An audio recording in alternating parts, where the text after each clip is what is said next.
The Agenda with Steve Paikin is made possible through generous philanthropic contributions from viewers like you. Thank you for supporting TVO's journalism. Tonight on The Agenda. The speed that I'm seeing these new AI developments happen, I've not seen that kind of speed before. So I actually believe I think there's hype, but I genuinely believe we're at a tipping point where the technology is growing at an exponential rate. Then, later on The Agenda. Probably 30% of what we spent all of our days doing was playing video games. But it was weird not to have him just around, or he'd be like, 10 minutes till my turn. I could sort of picture him there and like just something to tie me to him after he was gone.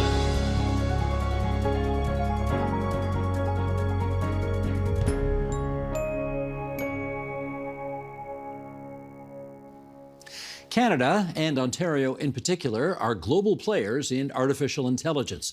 The province attracts more than twice the AI research funding than other provinces. And AI programs at Ontario universities are world-renowned. But how did we become one of the premier places in the world for AI research, development, and investment?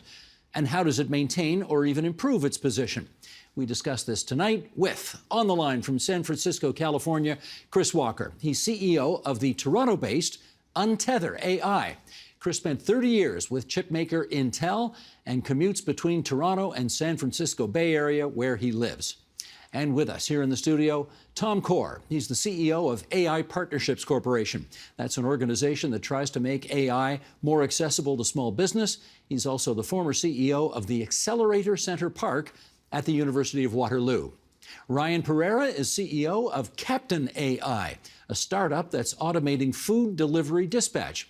He's in the process of moving his company to Ontario from London, England, so he can be closer to his biggest client. Here's a hint, 9, 6, 7, 11, 11, yes, pizza. And Sanjana Basu. She's an investor at Radical Ventures, an AI-focused venture capital firm in Toronto. She moved to Ontario in 2019 after working for the venture capital arm at Tata Group. What a good group of people we've got here tonight for this. Chris, thanks for being there on the left coast for us as well. Let's go through this. We know that we've heard a lot lately about how, particularly in the federal budget not that long ago, of federal and provincial initiatives that have helped pave the way for what exists in Ontario today in terms of AI. Tom, get us started here. What kind of initiatives have you seen over the years? Sure. Well, I think the more recent initiatives starting in 2021 with the Pan-Canadian AI Strategy, which is the federal program, saw the establishment of 3 regional AI centers focused on AI research and working with industry to get AI into the hands of industry for their use. So there's AMI, which is based in Alberta, Mila, which is based in Montreal, and the Vector Institute, which is based right here in downtown Toronto. So in part, that fed a lot of activity going on in the AI space. And for example, the Vector Institute supports about 700 professors and researchers in the province of Ontario alone in terms of giving them programs that they can offer to their students. So that's a big part of it. And coming out of the post-secondary institutions, every year are about 70,000 STEM graduates. So regardless if they go into AI or some other area in technology, you've got a huge number of people that are in the tech sector. And right now in Ontario, there's 85,000 people employed in the AI sector. 20,000 of those just joined the sector in 2023. Okay, let's do another example here out in San Francisco. Chris, first of all, tell us a bit about Untether. What is it?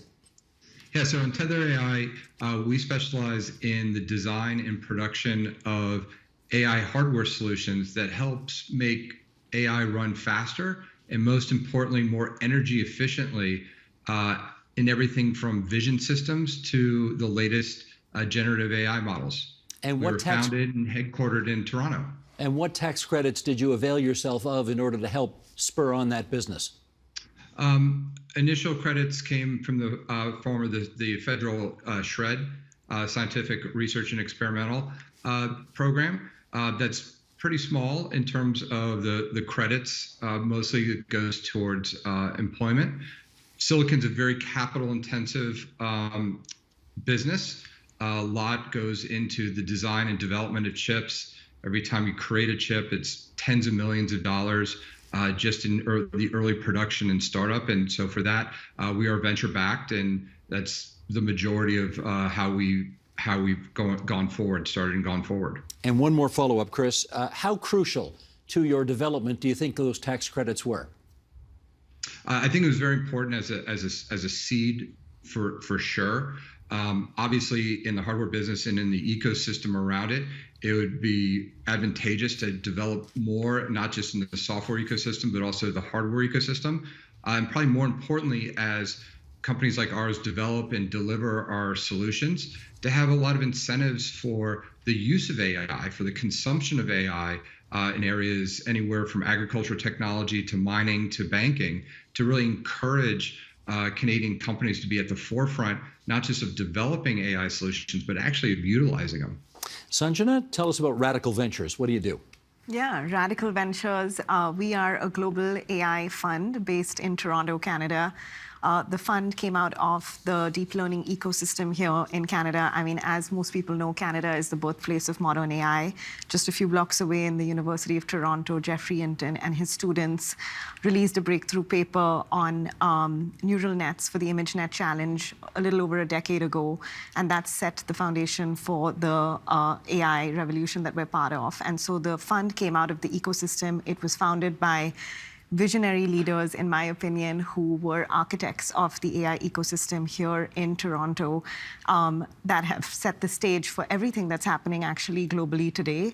And our goal is to invest in top AI talent coming out of this ecosystem, coming out of Canada, as well as globally, to who are solving some of humanity's biggest challenges, leveraging AI.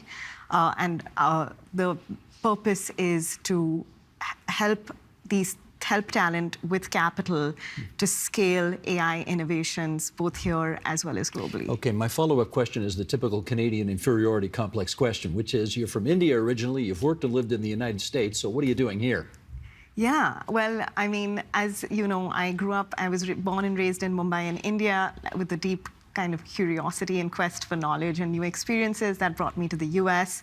I went back to India for my MBA, always interested in the intersection of tech and finance. It was actually during my tenure at the Tata Group's venture arm that I got exposed to the transformative potential of AI, got captivated by the technology, learned that actually Canada was a hotbed for fundamental AI research, and thought what better place to be than and to delve deeper into the technology than Canada. I was also actually, to be very honest, attracted to the openness to talent and the diversity here in Toronto specifically. As you know, more than 50% of Toronto residents are foreign born, and that adds a richness to daily life and a multidimensionality that you see in all aspects. And then finally, obviously, Radical Ventures was the icing on the cake. Like I said, founded by visionary leaders who were architects of the ecosystem, which I was very inspired by, and also mostly inspired by the ambitious vision to be the best AI fund globally. Gotcha. Ryan, let's talk about Captain AI. Is that you? Are you Captain AI? Well, a part of it, for sure. So Captain AI, we're a software company, an early stage startup that effectively builds software for restaurants to help them manage their drivers. So if you think of restaurants doing food delivery, we build a software that lets them track their drivers, that lets you as a customer track your driver on its way to you. So you can see in real time their ETA, where they're going. The AI part of our name is that we can actually help the restaurant organize which drivers take which delivery. We do an AI-powered auto routing and dispatching. So you can take a hands-off approach while orders are being sent to your drivers in the restaurant, the perfect routes are being mapped for them, and they're going out into the world doing these deliveries. And yeah, we've been growing for a while. We've started off in London, England, as actually doing a delivery marketplace ourselves, very similar to Skip the Dishes for the viewers here in Canada. We were one of the early players in the UK starting something like that. And then we realized our technology could be so valuable to other restaurants. And so we sold that business and really took Captain as a software as a service that restaurants could use to help them do better deliveries. Well, same inferiority complex question for you as well. Okay, starting in Britain, could have gone to Silicon Valley, but you're coming here. How come? Well, there's a couple of reasons. There's a personal reason for myself, which is I got married 5 years ago, and I moved to Canada because of that. Are you married a Canadian? I married a Canadian girl. Cherchez la femme. It's always okay. Love will get it done. There we go. And from a business perspective, I think we've really been encouraged by the Canadian ecosystem. And I think there have been not only investors, but great business opportunities here. And so I would give a shout out to Techstars Toronto, for example, an accelerator that had faith in us at an early stage. Sunil Sharma, who's the director there, really believed in our company and was able to introduce us to investors in the Canadian ecosystem. Green Sky Ventures eventually invested in us in a seed round recently. So Canadian investors have believed in our company and really helped us to come over here, as well as our biggest client. We've seen a great spirit of innovation in one of Canada's biggest brands, Pizza, who again, 6 years ago, met with us and believed in us as an early stage company and what we were building. They were able to see that vision, and we've been working with them in a brilliant partnership for 6 years. I only have good things to say about their management team, who again, really fostered that spirit of innovation and that ability to, and that desire to be the cutting edge technology for what they do. Can you say the same good things about their pizza, though? Well, that's a different question. I like their pizza, so that's... Okay. Tom, over to you now. The Blue Gene, that's Gene, Blue Gene supercomputer. What is that? Blue Gene supercomputer was a series of high-performance computers developed by IBM 10 to 15 years ago. And at the time, there was a desire to bring the Blue Gene computers to Canada, specifically to Ontario, to give researchers and industry access to them to do things they couldn't do on the computers that they had. So at the time, I was CEO of Ontario Centres of Excellence, now Ontario Centre of Innovation. So we did a partnership with IBM, funded by the province, brought the Blue Gene computers to Toronto and made them available to people that needed that kind of horsepower in order to do the kind of research, AI, and so on. So how integral would you say it has been to the development of the AI culture here in Ontario? Well, it was part of the base of it. Without those high-performance computers, you couldn't do the kind of things that are being done in AI today. And of course, as time evolves, those computers got replaced by more high-performance computers, but you got to start somewhere. And at that time that we brought them up, and IBM brought them up, again, with funding from the province, they were the fastest computers in the world. I want to go back out to Chris.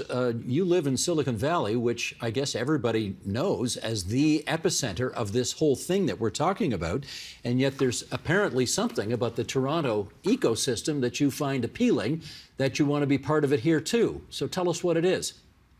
I think a big part of it is, we were founded in Toronto, and we talked about the university system that both our founder came out of, and also the bulk of our engineering comes out of. So it really is that hotbed of talent across domains of consultancy, software, and hardware. And for us, it's been a great place to have that seed of innovation, an ongoing stream of talent, both experienced and new college graduates or people who are doing co-ops. And so all that together, combined with, as we mentioned before, the diversity, really makes it an interesting place for people to come up into AI or relocate from areas like California, other parts of the States. We have a lot of people who are moving back home, so to speak, to Canada. And because we're located there, we're a center of excellence, we've got vendors and support infrastructure around us. It really makes it easy for people to say we're doing both interesting work and they see the opportunities to do it in Toronto. Sanjana, let's get an example from you on medical data. Okay, how can AI leverage medical data that is important for doctors and patients? Yeah, absolutely. Like I said, at Radical, we want to invest in and support companies that are solving global challenges and humanity's greatest challenges. One area that we think that AI will have a completely transformative impact is healthcare. And the reason for that, as you said, is medical data. Medical data is extremely diverse. There are different modalities of this data. It comes in, text, it comes in images, it comes in video, and It comes in fax still, right? yes, it comes in fax How is it still. in 2024, doctors are still faxing prescriptions to the pharmacy? Anyway, I got off track there. Keep going. We do need AI help here, don't we? Yeah, CDs too. We have a company that replaces CDs called Pocket Health. Anyways, but because you have diversity of data, different forms, different modalities of data, AI is best suited to work with multimodal data to generate great insights, to improve health outcomes. And our hope and belief is that AI will move healthcare from reactive and generalized to proactive and personalized. Ryan, I want to circle back to one of the questions I asked earlier about tax credits that either do a lot or don't do enough to help you get started. In your experience, how useful were they? Well, I think we're still in the process of actually moving our company from the UK to Canada and reorganizing the company around that. And I think one of the things that's exciting about that is, we've been educated about the huge opportunities. And I would say it's got one of the, Canada, even though we haven't experienced it yet, has one of the most generous programs in the world for giving R&D rebates for staff and for research. We've taken advantage of that in the UK. Traditionally every year, and it's been a great help there. But I think the benefits in Canada are almost twice as generous. So I'd say it's really great incentives that have been created to bring staff and to bring talent into Canada for early stage technology companies. From your perch, does it look that good, Tom? It does, but I think it's one part of the ecosystem that's needed in order for Ryan's companies and other companies to be successful. So getting the tax credits on research that's done is great, but you also need access to the working capital, which comes from the venture capital community. You need access to the smart people coming out of our colleges and universities. And one thing that we're missing here, and this is more of a cultural thing than anything compared to the States, is they seem to have a lot more repeat entrepreneurs in the Valley. Whether they succeeded or failed, these people will come along and do it again. And in Canada, if you fail with a startup, you tend to be looked at kind of negatively. In the US, it's, well, what did you learn from that one? Let's get on to the next one. And we don't seem to have as much of that culture here as they do in the United States. So to answer your question, the shreds and the other tax credits and the funding coming out of the granting organizations and organizations like Ontario Centre of Innovation are extremely helpful, but it's just one part of the puzzle. Sanjana, let me ask you about a short four-letter word that seems to permeate all of this, and that word is hype. How much of what we're talking about today is the genuine article, and there is a genuine belief that this is going to lead us to a better tomorrow, and how much of all of this is hype? Yeah, absolutely. So, I work at Radical and I moved to Toronto because I believe that AI is a transformative technology. It is a massive platform shift. So I believe that AI is here to stay. It isn't like a lot of other tech trends that have come and gone. What is hype is the funding that's happening right now, right? Like the market is extremely frothy. Last year, funding has gone up to close to $25 billion in AI. And is this public and private? This is private investments in AI. Private investments, venture capital investments. So the market is a bit frothy right now, but there are funds like ourselves that can differentiate between what is real AI and what isn't AI, and what is real AI and what is just .ai in their website. So I don't think that the technology is hypey. I do think that the market forces around it right now has a lot of hype. Ryan, you want to add to that? How much hype, how much the genuine article out there? So I have a strong opinion on this, and I think we're on a tipping point where I think some of the catalysts in the recent years, such as really OpenAI and their work with ChatGPT, has opened up a speed of progress which I haven't personally seen in my lifetime, where I'm seeing developments on a weekly basis of huge leaps forwards in technology. I don't know if you've had a chance to see the technology called Sora, for example, which is also created by OpenAI, where you've got video generation. And if you look at where we were with video generation just a year ago and where we are today, it's almost true to life video generation that they've achieved compared to something that wasn't close even a year ago. So I think what I'm personally excited about is the speed that I'm seeing these new AI developments happen. I've not seen that kind of speed before. So I actually believe I think, yes, there's hype, but I genuinely believe that we're at a tipping point where the technology is growing at an exponential rate right now. In which case, Chris, let me get you back in here to talk to this. And that is, there is a lot of concern that has emerged after the federal budget of last week about what particular tax changes, especially as they relate to capital gains taxes, what that might do to inhibit investment in this sector. And I guess I want not only your opinion on that, but what other regulations that might be in the pipeline that might concern you in terms of inhibiting what we're trying to do here. Well, I think one thing to just start back on the prior is that when we talk about AI, it is very broad-based. It's not just the development of models or what we might interact as consumers in a ChatGPT. AI is going to impact autonomous driving, agriculture technology, financial services, healthcare, as we talked about, and we're just starting. So we're just at that point where models now need to shift from being trained to actually being deployed. So you're going to see this next wave of AI come in terms of actually making it real and real to life for us. From the regulatory standpoint, I think what's really important is because it is so diverse in terms of the application of AI, that you don't have a one-size-fits-all or trying a broad sweeping regulatory approach, that it needs to be domain specific, right? Let people who are focused on healthcare think about the right approach and application of healthcare AI. Same in transportation. So I think it's from that lens that you need to have an approach in terms of how government helps shape or puts regulatory practices in. And then, on investment as an entrepreneur, as an entrepreneurial company, it's, people just think about the founders, right, or the execs. The heart and the reason people are entrepreneurial, the reason startups work, are people basically trade off, the security or safety in some cases of, very big companies to do something new, to do something different, and to risk take and to build and develop. And, the rewards for that are not only seeing your ideas change the world, in the case of what we do in AI hardware, but also there's the financial equity benefit of that as well.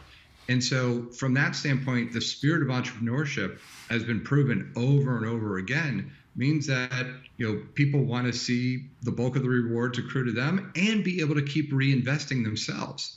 And so I think capital gains and tax policy needs to incentivize that and incentivize the repeat performance of entrepreneurs. And again, it's not just people, executives or founders. The bulk of employees make a trade-off when they come to a startup to be more equity-based in their incentive. And so when they do succeed, they should be able to make sure that they take that in and then go do the next one. Well, Tom, let me give you the example that we've heard most often since the budget came out, the federal budget, that is. And that is something like somebody who wants to make a big investment in AI and therefore, takes the risk of selling a cottage in order to realize that revenue and put it into AI.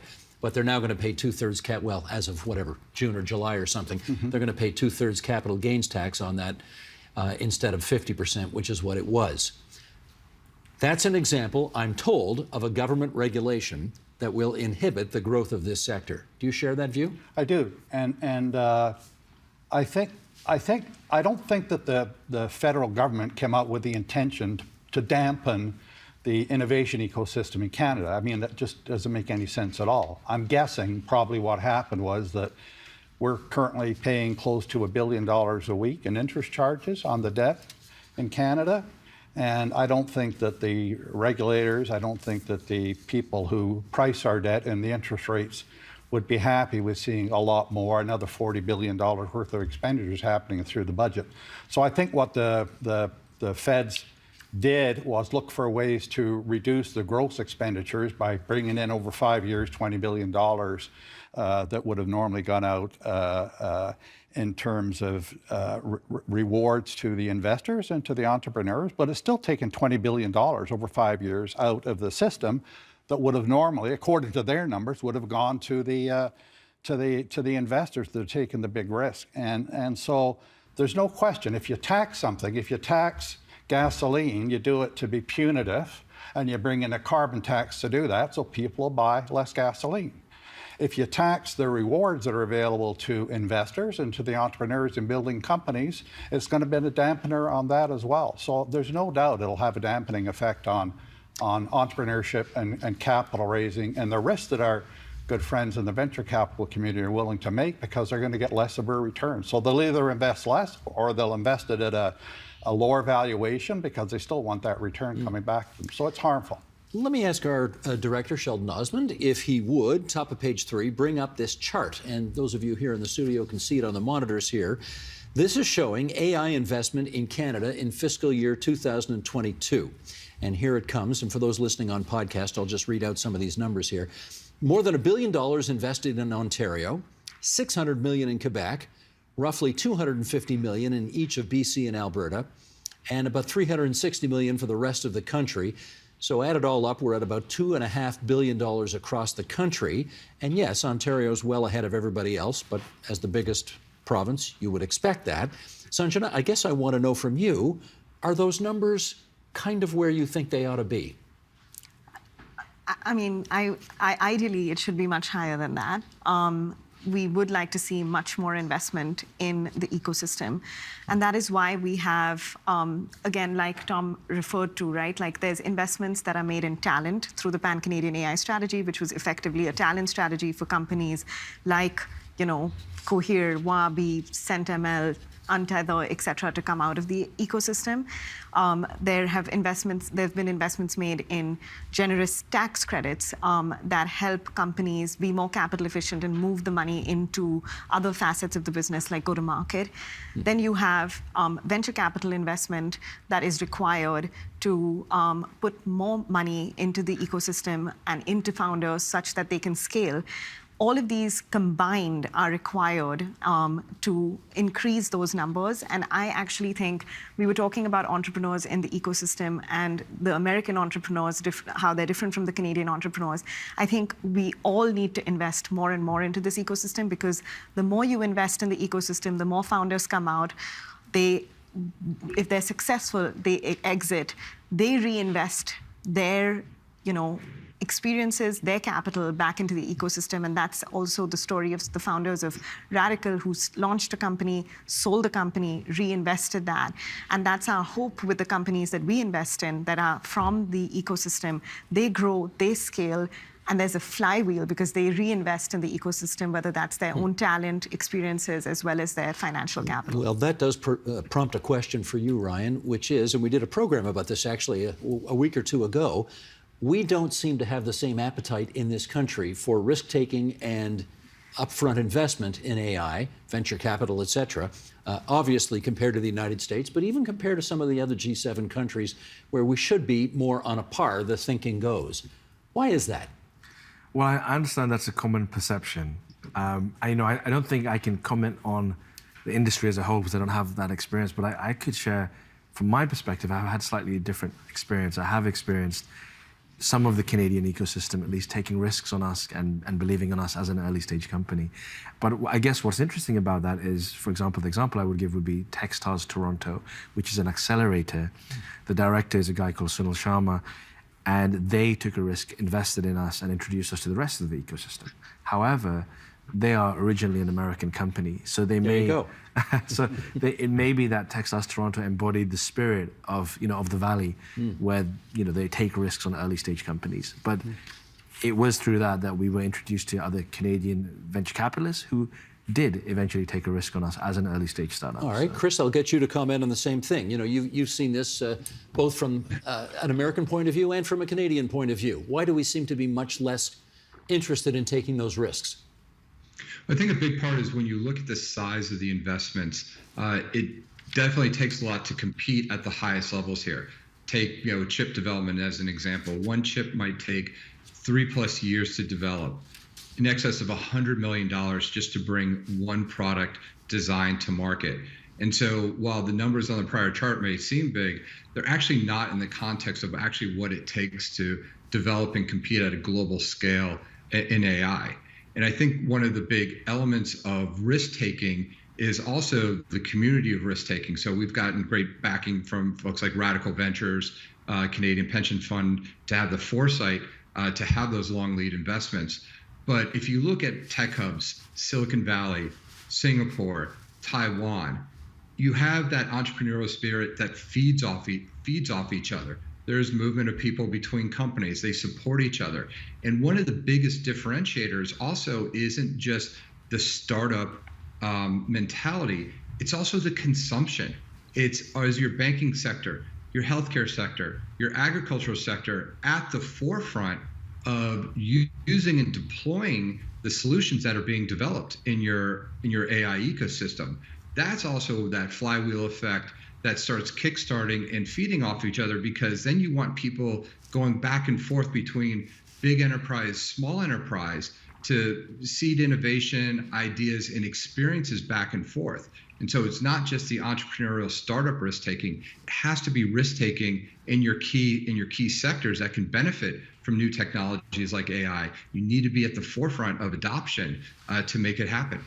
Tom, let me get you to speak to that as well, insofar as I remember when the budget came out and they said the feds, they were going to put $2.4 billion into AI.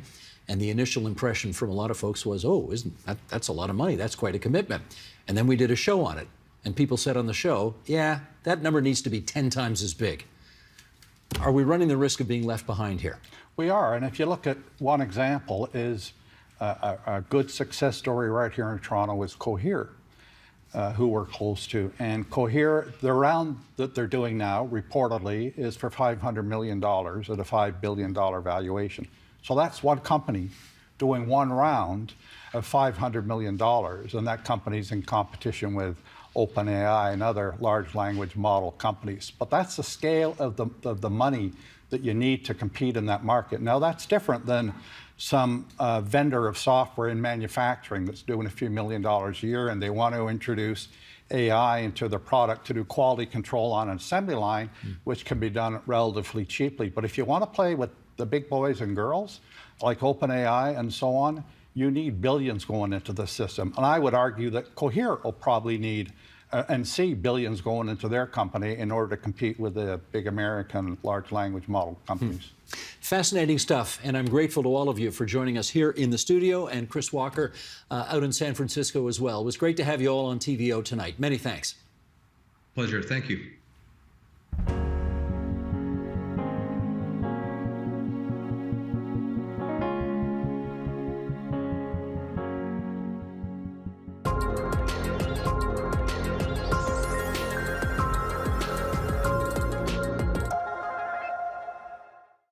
Hello, I'm Xavier, and I'm in grade 10.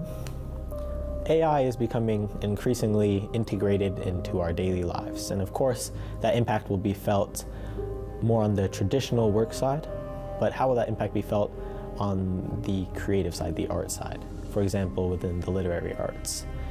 Can one use AI tools while maintaining a sense of ownership over their art? And if so, at what point do you draw the line between that art being their own and a result of the AI? My name is Janelle Bechthold, and I'm a music composer for film and television. This is a really great question, and I don't think anyone actually knows how much AI will impact our lives in the future. Human beings have an incredible ability to create, to find new ways of doing things. And I really hope that AI will just become another tool, like a paintbrush or a guitar.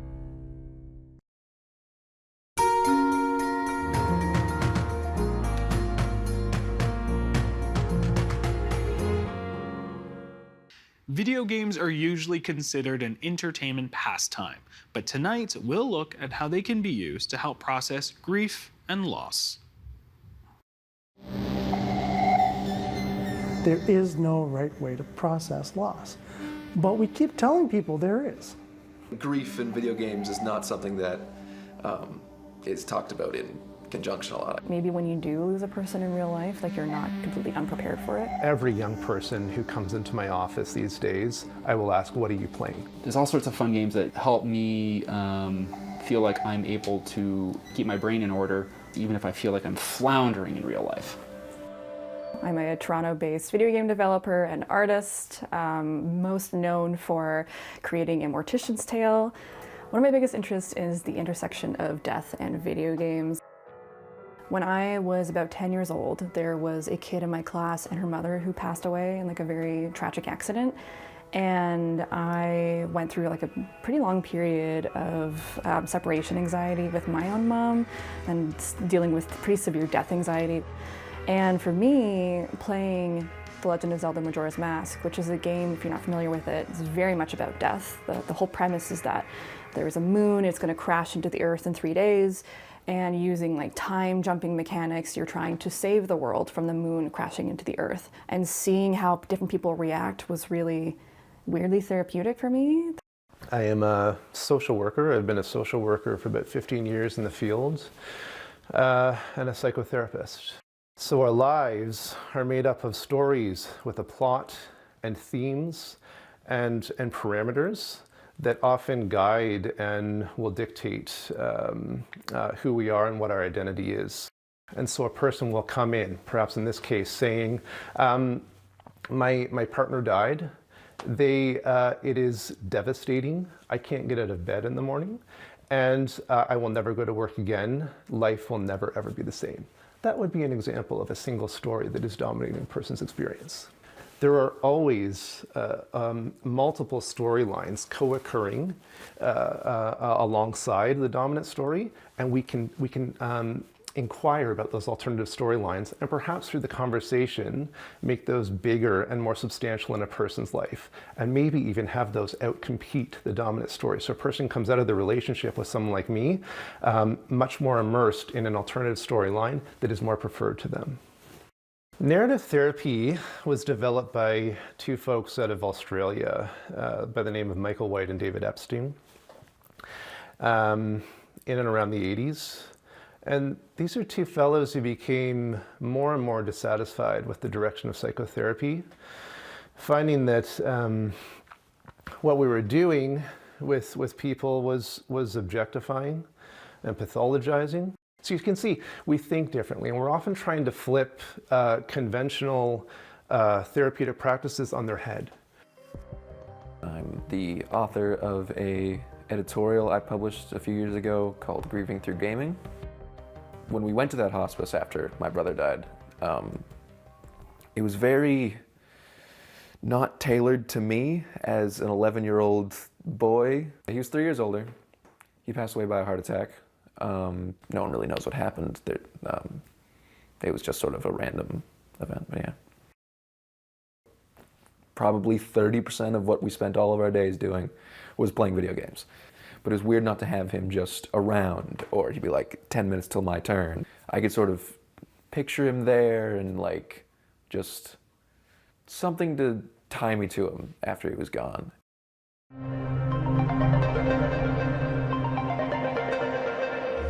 Not long ago, a friend of mine passed away suddenly, and he passed away by his own hand, unfortunately. And while we were helping his family clear out his home, came across a lot of his old classic video games. The idea for the stream itself is a way of kind of honoring him.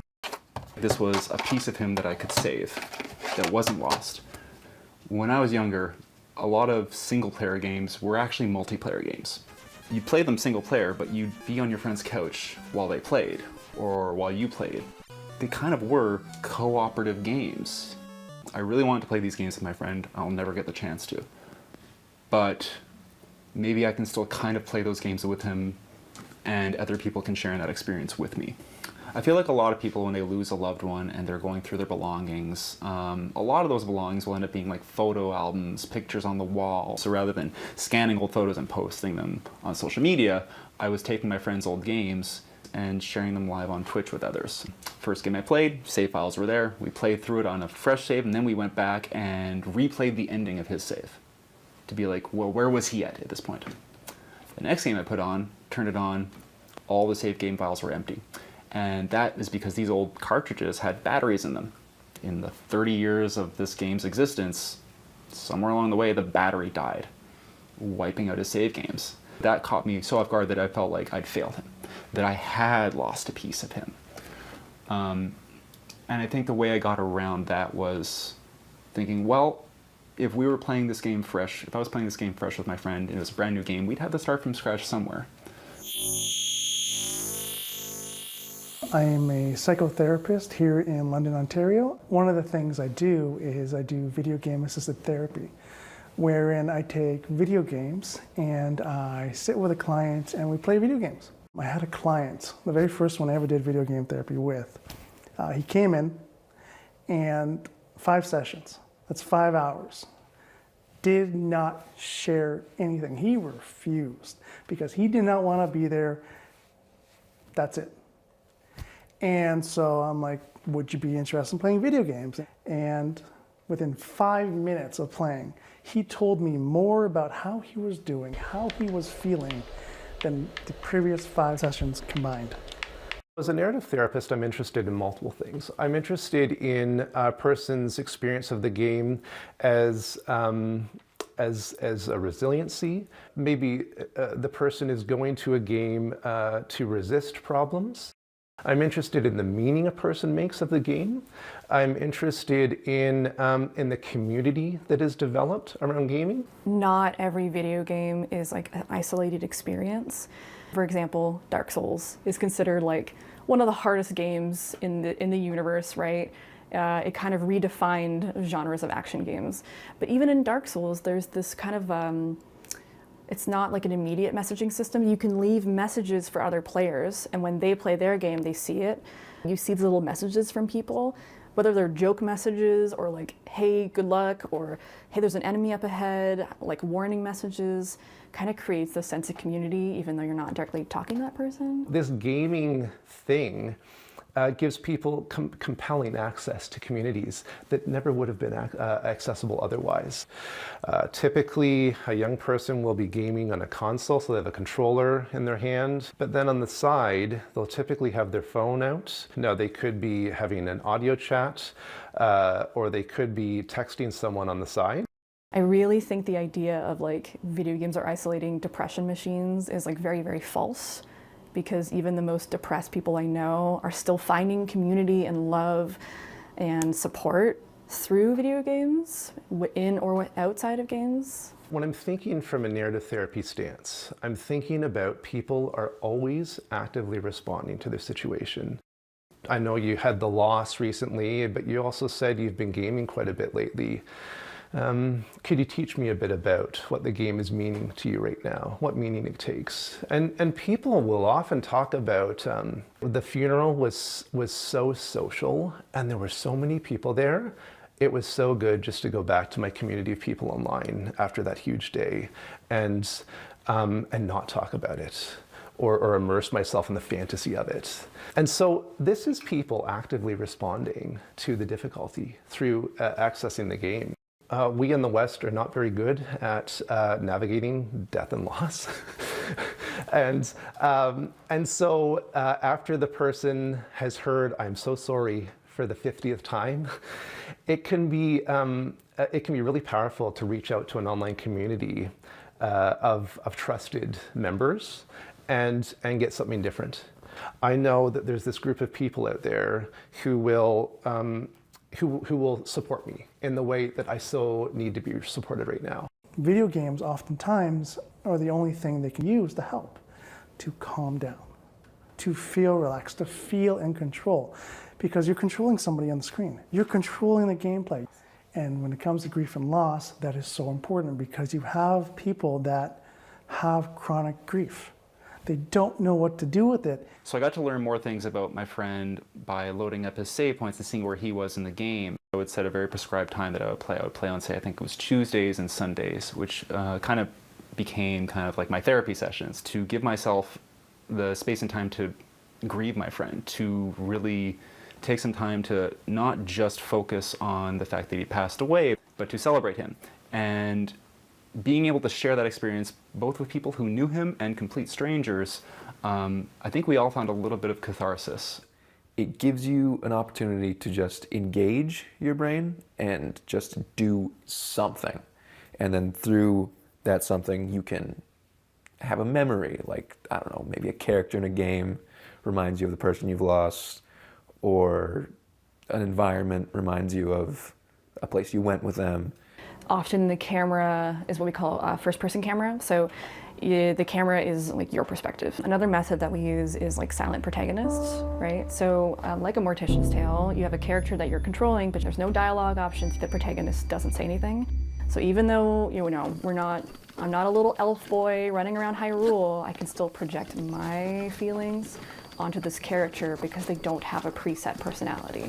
There's so many games where you have a character, but you can also customize them, how they look, how they act, what kind of things they do, what their personality is. So if you have this like badass lady who's not afraid of anything, maybe that's like a really cathartic thing to play as like a kid. To be like, yeah, that could be me. There is a whole other identity that is developed. There's a whole other person that has become developed in a massively multiplayer game or in a social game. And then they can get to be that person for a while to give a bit of a break. You have people that like to play the bad guy, and they'll play the bad guy in a video game and they enjoy it, and then they play the good guy, and then they can play around with it. They can have that freedom to explore the video game to become whatever they want to be. I've worked with lots of people in the LGBTQ community, and that was one of the areas where they first explored another gender, or a non-binary identity, or a different look, or a different voice, and then explored through the game who they were, and explored also responses to who they were in online communities. And it has been a godsend for so many young people exploring alternative identities. And you just are somebody else for an hour. And that, I found, can be really healing. You're going to be treated differently because you're experiencing this thing. You can just have that experience that isn't tied to your grief, because especially early on, everything is going to be tied to your grief. Because even if you are going to counseling, even when you come home, you're still going to be a bereaved person. The emotions are real. The connections to a virtual character is just as real as a connection to a physical person. Sometimes it sneaks up on you. I remember I bought this one game called Brothers, A Tale of Two Sons. One of them, the older one had dark hair, the younger one had blonde hair, and they were about the same heights as us, the same ages, roughly. And that's the reason why I picked it up, but it has this amazing feature where you have the one controller, but you play both brothers at the same time with each joystick. And the reason why they did that is because grief is debilitating, and it can make even the simplest things very difficult to do. There's a couple of games that stood out for me in both the past and present day. Like right now I'm playing a game called Baldur's Gate 3. And every time I play that game for an hour or more, something surprised me because the characters surprised me. I am invested in these characters that do not exist, that I get teary when they tell me like that they're worried that the weird ticking time bomb in their chest is going to go off, but it's okay because they know when they go, they'll be with me. When we think about video games and think about like death in video games, it kind of like is not permanent for the most part, right? You can die, you can respawn, you can play the game again. But there are video games that do have this kind of, we call it permadeath. A character or an NPC will die, and that's it. You lose that character for the rest of the game. So a really good example of this is the Mass Effect series. If you do certain actions in that game, those characters can die, and they're gone. And they're gone for, there's 3 games in the series. If one of them dies in the first game, you won't see them for the rest of the game. And so those kind of choices, when you make them, that is kind of almost like practicing for a loss, because you fall in love with some of these characters, and then you lose them in the video game, and you can't reset, you can't restart, that character is gone. It's kind of almost like a safe way to practice grief. Like you're still grieving for this thing, even though it's not like a real person or a pet or whatever. When you play a video game, the video game character usually has a tragic story. Let's take Breath of the Wild, Zelda. He starts off being the champion of the princess. He has friends, he has an entire castle behind him, he has everything. And then one day he loses it all. It's all gone. And he wakes up 100 years later, and then you have the start of the game. So whether you mean to or not, you will relate and connect with that character as you play with it. You take that on as a persona, and you absorb it, and you recognize that no matter how big bad things get, you can stand back up, you can rebuild. There is hope. You can process it because whether intentional or not, you've now micro-learned how to deal with the loss. Some people will feel that video games are just a distraction. Even if you don't personally think that, if you have that sort of voice in the back of your mind that's saying, you know, you should probably get off your ass and do something else, then it can sort of, I guess, kneecap what you're doing to heal yourself. It isn't just a distraction. When we released A Mortician's Tale, we didn't know if anyone would play it. It is such like a niche game. One of our goals with this game was to be as accurate as possible with things like cremation and burial and embalming, while also trying to find this line of like what is kind of palatable for people. We made the game, you know, very stylized. The people are very exaggerated, almost cartoony. So you're seeing the actual processes of embalming and cremation, but it is a bit more palatable because there's not like blood and guts, and it doesn't look like a real person. It wasn't our intention to make an educational game. It was just wanting to be accurate so that people can maybe, this is their first time understanding like what goes into a burial or cremation. And so then, you know, a year or so after playing the game, when someone they know died, they're able to be like, okay, well, I know what goes into a burial, and we can make those choices based off of that knowledge. And I think that by being honest, by understanding things, being more open to learning about these things, it becomes less scary, and we can make our decisions for ourselves and our loved ones so that when someone does die, we're prepared. So when I think about not having a structure for death and dying and for grieving and not having ceremony in the West, I might ask something like, you know, I know it's been so hard for you to get by through this, but were there ever stories about how your grandmother got by? Yeah, they used to do these sewing circles, and they would get together and talk about things, and wait a second, maybe that really helped them get by. So those are things that can be rediscovered. The other part of responding to the loss of ceremony around death and dying is the construction of new ceremonies. Isn't the world of video games ripe with possibility around that? In 2020, Animal Crossing New Horizons came out like a week after we all went into lockdown for COVID. And this was this beautiful game about playing it like for like half an hour every day. But also part of Animal Crossing is you can decorate your island with various whatever decorations, furniture. And part of some of the furniture you can get are gravestones.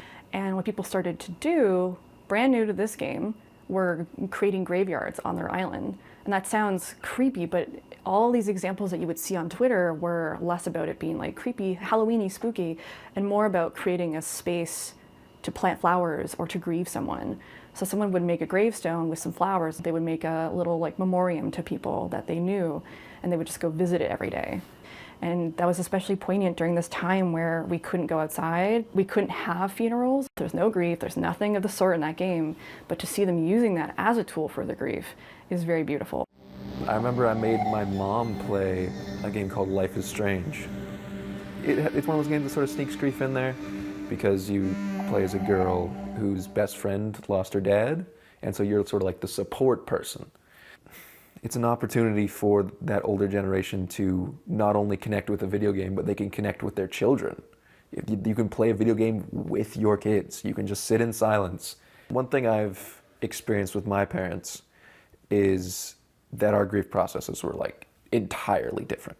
Losing a child and losing a brother or losing a parent, completely different things because you experience these people in different ways. But just doing something together sort of just can just bring you together for that. I guarantee you there's a video game out there for everybody, including the people that are like, video games are a waste of time, they're only for little children, you know? And I think a lot of that is on us as an industry. We're really bad about making things more accessible to a wider audience. I think we're getting better about it, especially with things like phones. You can play games on phones now. Or even the Nintendo Wii, which came out in like 2007 or whatever. That was the first video game console that was advertised to families, not just little boys. Prior to that, it was all targeted towards little boys. The Wii was the first console where they showed families, older people, moms, little girls, all playing this game. Video games are for everyone, but there was a video game for every single person out there. You get to play and try new things and critical think, and all these processes now get to place on video games. I still need free play. As an adult, I still need free play. Playing is incredibly important to everything we do. A lot of these games that my friend was playing were really long games, like dozens of hours to complete.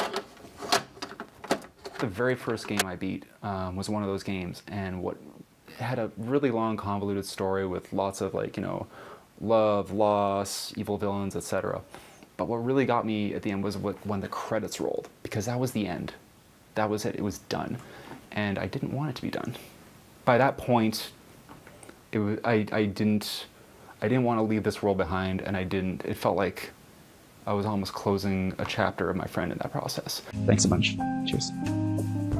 But being able to share that with the audience and talk that through with them as well, he's not really ever going to be gone for me or for the people that knew him, as long as we keep his memory in our heads.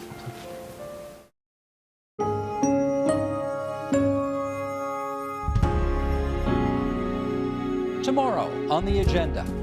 When people come to the clinic and get diagnosed with Parkinson's disease, their first question is, why me? And really at this point in time, for the vast majority of people, we don't have a really good answer as to why.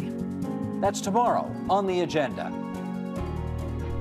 With thousands of in-depth interviews and discussions, The Agenda's YouTube channel delivers context for virtually any topic you're interested in. Check out our latest videos and playlists at youtube.com/theagenda.